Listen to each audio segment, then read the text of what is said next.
6th second term இயல் 1ல் நூலகம் நோக்கியோட பார்ட் 2. ஆசியா கண்டத்திலேயே மிகப்பெரிய நூலகம் வந்து சீனாவில் இருக்குது. அதாவது முனைவர் ரா. அரங்கநாதன் அப்படிங்கிறவர் தான் இந்த நூலக விதிகளை வந்து உருவாக்கியவர். இவர் இந்திய நூலகவியலின் தந்தை அப்படின்னு அழைக்கிறாங்க.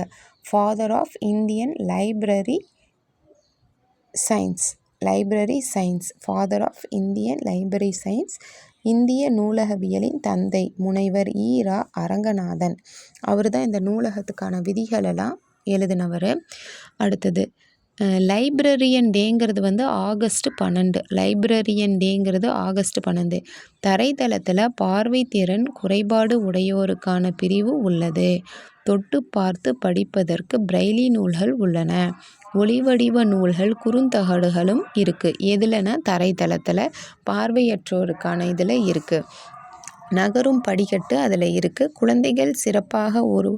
குழந்தைகளுக்கு சிறப்பாக உருவாக்கப்பட்ட பகுதிகள் இருக்குது. செயற்கை மரம், குழந்தைகள் போனால் அவங்கள அட்ராக்ட் பண்ணுற மாதிரியான இடங்கள்லாம் அங்கே இருக்குது. அடுத்தது 20,000த்திற்கும் மேற்பட்ட பல் ஊடக குறுந்தகடுகள் அங்கே குழந்தைகளுக்காக சேகரித்து வச்சுருக்காங்க.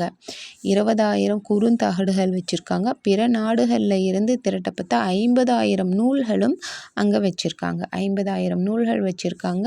நெக்ஸ்ட்டு 20,000 குறுந்தகடுகளெல்லாம் குழந்தைங்களை ஈர்க்கிறதுக்கோசரம் அங்கே வச்சுருக்காங்கன்னு சொல்கிறாங்க.